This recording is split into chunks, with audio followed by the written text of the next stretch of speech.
Hello, I'm Paloma from Booktalk Paloma, and today I'm going to be giving a book talk on one of my most favorite books ever because it's from my favorite series, Throne of Glass, which you all probably know by now. And this book is Heir of Fire. This book is huge. Looks huge. But I loved it. It's an amazing book, and I'm going to be talking about this book today on my video. And if you haven't read the Throne of Glass series, I have no idea what you've been up to because you really should read it because it's a really good book and series. So, this is the third book, and personally, for some reason, this is my least favorite. I don't know why it is, even though it gave me so many feels, like all of Sarah J. Maas's books do, but this was, for some reason, my least favorite. For the non-spoil section, there isn't much I could say because if you haven't read the first and second book, then even if you listen to the spoily part, you're gonna get spoiled. So just know this takes place right after Crown of Midnight and has to do with Selena. And if you read the second book, you know that she's in Wendland now because of Cal. And that's all I could really say because I don't want to spoil it for you people who haven't read this book. So that's it for the non-spoilery section. And now we're going to start talking about the book right here. Okay, so Heir of Fire. This book was amazing, but it's my least favorite of the Throne of Glass series books so far. I've only read the first, second, third, and the novellas that takes place before the first book. And so this book was long, but I loved it. And we meet some new characters. First, there's Rowan, and can I just say, I hated Rowan from the beginning. At the beginning, when we first met him, I did not like him. I hated him. He was really mean, and I just didn't like him. But then I loved it when him and Selena started a friendship because Selena really is her friend, and Rowan is like the best friend ever. So first I hated him, but now I just love him.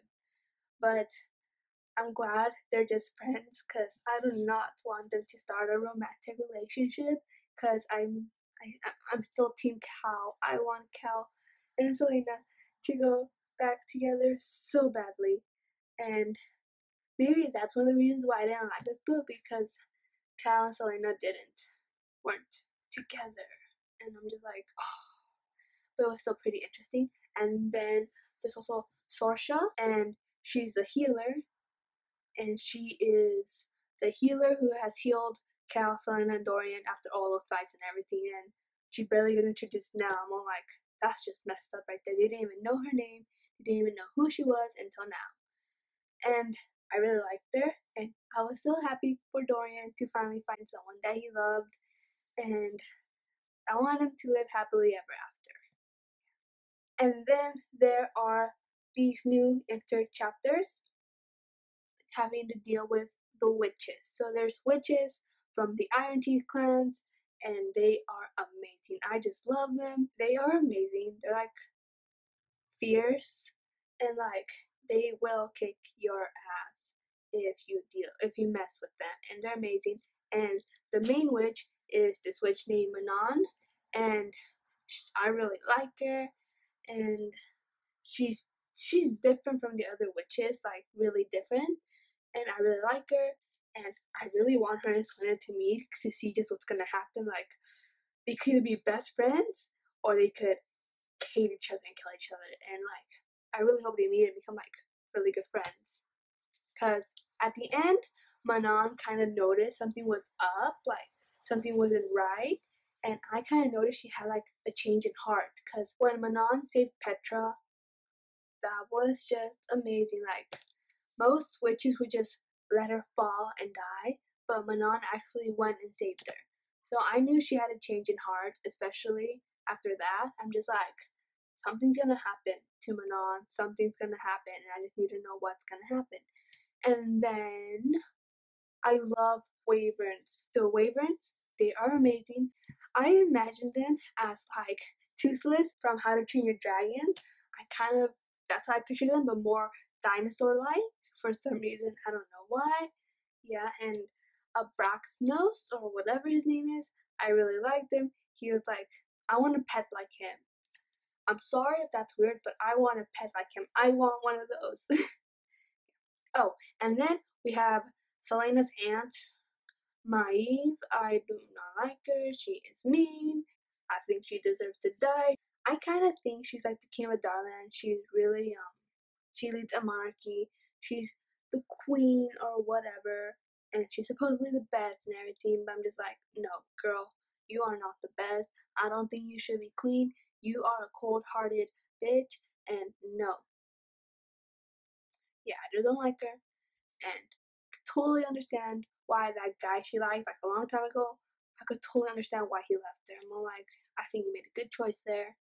And at the end, when Rowan was released from his blood oath to her, I was just like, yes, I was so happy. I was so filled with joy.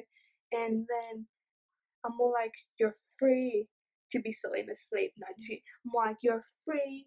And then he made his blood oath with Selena, and now he is her first member of her court because Selena now embraced her true identity as Queen of Terrace. I'm just super happy. I love this book so much. Gave me so many feels. And then Rowan and Selena, I love how they have like these conversations, like just by looking at each other and like these silent conversations. I'm just laughing. I'm like, I wish I had a best friend I could do that with. I just look at each other and we're just like talking in our minds, like, woo. Yeah, and then at the beginning, Selena's or Eileen's cousin comes to Adarlan. He is Adon. He is Eileen's cousin, and he's up to something, and Cal suspects it. So he tries to find out what, and it turns out instead of working for the king, he is a rebel. And I'm all like, good for you, but I really don't like him. Until the end, when that big thing in the throne room happened. Oh my god, the throne room scene at the end. I was crying so much. I was just crying so much. Basically, everyone gets called in. Adon, Cal, Dorian, and Sorsha. And I'm just like, what's gonna happen? What's gonna happen? And the king's like, there's a rebel right here. You, son, tell me who it is. And he's like, I have no idea. And then he threatens to kill Sorsha and puts like the sword like on her neck. I'm just like, no, you cannot kill her. She is so important to Dorian. She means so much to him. She cannot die. And then everything then just gets crazy after that because Adon, he confesses of being a rebel and that he's not actually working for the king. And so he gets chained and thrown into the dungeon. And then Cal annoyed me right there. As much as I love Cal, he was just standing there, not doing anything. I'm like, dude, do something. You're the captain of the guard. How bad? But no, he was just standing there. And that just really bothered me. Like, this book was when my feelings towards Cal kind of like, I'm like, I like you, but at the same time, I don't like you because you're being so stupid right now. Yeah. And then Dorian begs for his father to let Sorsha go. And father's like, no. And bam! Her neck falls head. Oh my gosh, I was crying so much. And then Dorian just starts screaming. I'm just like, oh, no.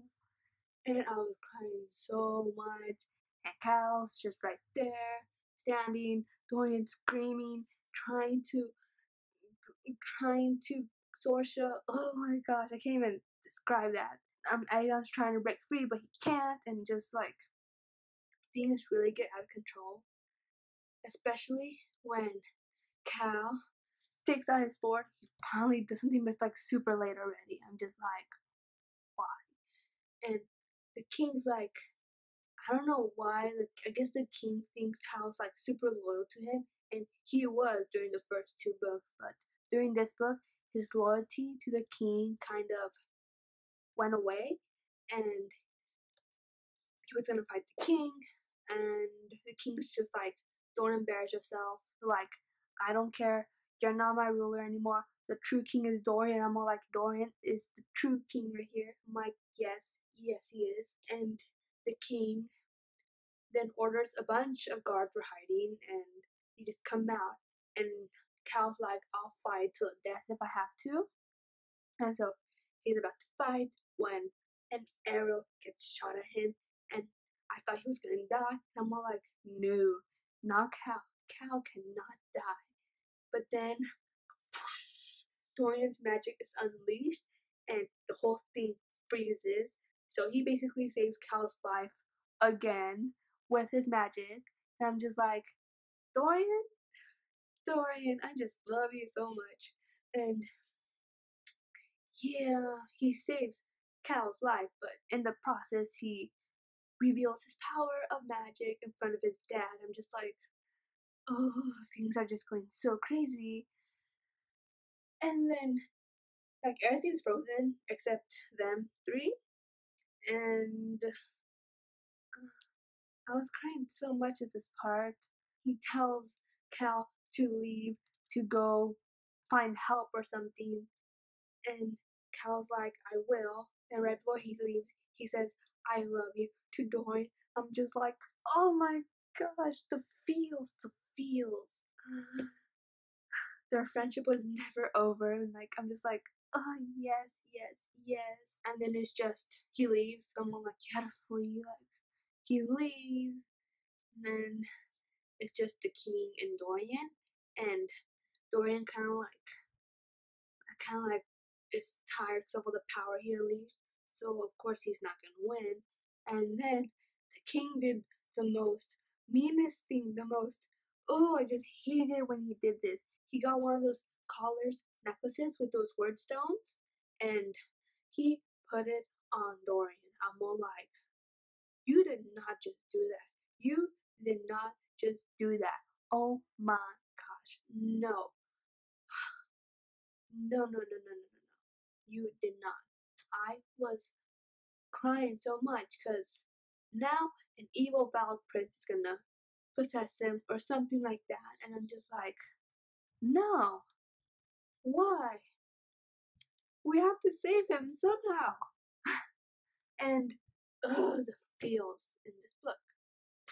And now I'm gonna share with you some of my favorite quotes or parts, like short parts right here. Okay, so the first one is, this wasn't a favorite part. This was the part when I was like pissed off at Rowan. I'm just like, I was so pissed off at him. And it was when he told Selena that she would probably been more useful if she died 10 years ago. I'm all like, excuse me, you do not talk to Selena that way. And I'm just like, more like, slap your face right there. I wanted to punch Rowan in the face. But if I would have punched him, he would have probably killed me. So, yeah, Rowan is scary. But I love him. At the end, I love him. And then there is the part when Selena is battling the Valg princess, and her and Rowan, they like share power because they're Karanam. Like, I knew they were Karanam ever since Rowan told us about the whole thing. I'm all like, they're Karanam. They have to be Karanam, especially how close they got in. And at the end, they were. I'm just like, you guys are Karanam. Yes, good for you. I don't know. I was really happy they were Karanam. One of the most adorable parts in this book was when young Selena and young Dorian met. I'm just like, oh my gosh, I was laughing so much. Because they met when they were younger, but like, they didn't know, like, what? And how Dorian's all eating, and then Selena's just right there, she's like, you eat like a fine lady. I'm just like, oh my god. And then he's all blushing, and she's like, it was just really hilarious, that part. And then when she's like, "You want to be my friend?" and Dorian's like, "I already have a friend. He used to be Lord of Enil." I'm just like, "That's Cal. I want to meet little Cal." And that part was just so adorable. Like, "You eat like a fine lady." I'm just like, Selena would say that. But of course, back then she was Eileen. But she would say that, and I was just laughing so much in that part.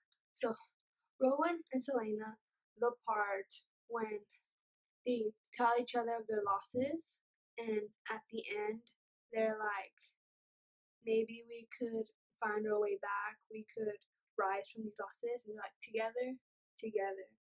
And then I'm just like, together, together. Oh my gosh, my heart was so full of joy right there. And that quote right there at the end, I just absolutely loved it. And that quote was, "And somewhere far and deep inside her, an ember began to glow." I'm just like the feels right there. I was like dying of the feels. So when they first started sharing a room, not a bed, and they started sleeping together, I just loved it how they were like as far away of each other as possible. Like Selena on one end of the bed and Rowan on the other end, and the only thing I could touching was their hands. They're just holding their hands. I'm just like, that is so sweet, and just like the the feeling. It's not a romantic relationship. It's a friendship, like a really good friendship, and I want her to stay that way. I don't want her and Rowan to start a thing because they just can't. They can't. But and their friendship is like amazing. I don't. So all those people out there who are like, "I ship Rowan and Selena, Team Rowan." I'm just like, no, get out of my face. Just no, I don't not ship them together. No, they're perfect as friends and they should just stay as friends. And then when they claimed each other, she's like, "I claim you, Rowan Whitethorn. I claim you as my friend." And I'm just like, she claims you as her friend. Such honor. And like I was just like such honor. And then later on, he's like, "I claim you, Eileen Galanthius." Am I saying that right or wrong? Tell me if I'm saying that wrong. But he's like, "I claim you, Eileen Galanthius." I'm just like, friendship right there. I want to have a friend like that. I don't have a friend like that. Surprisingly, I don't have a best friend like Rowan. I don't even have a best friend. So yeah, the Val Princess, they are freaky, they are scary. I thought Selena was gonna die, and then it was right there when she was battling them that she embraced her identity as Eileen. When like all the people that died because of her, like people she loved, are dead. When they like in the line and started like insulting her, like it was during that part when Eileen came up and she's like, "Get up," and put her hand out, and when they touched hands and then they rose, I'm just like, that part was just amazing. It was really well written, and I was like dying. I swear Sarah J. Maas is gonna kill me before I even finish the series. Like, I'm gonna die before I get to finish the series. So, basically, I love all Rowan and Selena parts in this book because they're just amazing. And my favorite quote in this whole book is like one of my favorite quotes ever. And this quote is, "She was the ear of ash and fire, and she would bow to no one." I'm like, that's not Selena. She was not gonna bow to no lesser queen called naive. She is her own queen. She is her own ruler. That is my Selena right there. And that's like my favorite quote in the whole book. And I also have a favorite chapter, and that chapter is chapter 67. Right here. This small chapter, just one page long. I just love that chapter so much because it's when Cal throws his sword off and he's like, "I am not working for a king. He is a rebel, he is a traitor, but I still love him. He is amazing." That was so amazing. After the first few lines, I'm like, "Who's that?" And then when they talk about his sword, I'm like, "Oh, it's Cal." Oh my god, he finally got his priorities straight. He finally realized how bad that king was. Like he finally realized it. Like it took you long enough, but I still love him so much, and I just love the chapter. And the tattoos that Rowan has, they seem really cool.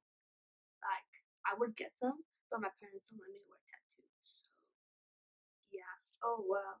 But and then at the end, when Selena gets tattoos on her back, with all the people she loves that were lost, I was just like, I was pretty proud of her for not being ashamed of them and accepting their loss, their death, and that she wasn't ashamed of them no more, and how she had them on her back, on her scar she got in Endover. I'm like, that's really sentimental. That's though that has real meaning in it, and I just love her. I just loved her for doing that. I'm just like, my Selena. So that's it for this book talk, Heir of Fire. And now I'm going to be doing the first and the last sentence of this book. So the first sentence is, Gods, it was boiling in this useless excuse for a kingdom. And that kingdom is Wendland. That's the first line. I'm just like, Selena would say something like that. And the last line is like my second favorite quote in this book. And this line is, she was Eileen Ashriver Galantheus, and she would not be afraid. I'm just like, you used that line already. I'm more like, you would not be afraid. That line is like the best line ever, and I just love it. So that was Heir of Fire, everyone. If you read this book, I hope you enjoyed it, because I know I did. And comment down below what were your thoughts on this book. And if you haven't read this book or the series, I really think you should read them. And I think that's all for today and for right now. And now I'm gonna start reading the book I've been like dying to read, but I just haven't had time to read. Now I'm finally gonna start reading that book, and that book is Queen of Shadows. I'm already like 50 pages in, and I just like not even gonna talk about it right now. All I know is, all I'm gonna say is that Sarah J. Maas is probably gonna kill me before she even finishes the series. Before I finish the series, she's gonna kill me, because her writing is like on point. I love her writing so much. She's my favorite author, and I don't know who I would have been if I hadn't been introduced to these wonderful books. That's it for this video, and hope you enjoyed it, and hope you subscribe if you haven't subscribed yet. And that's it for today. Bye!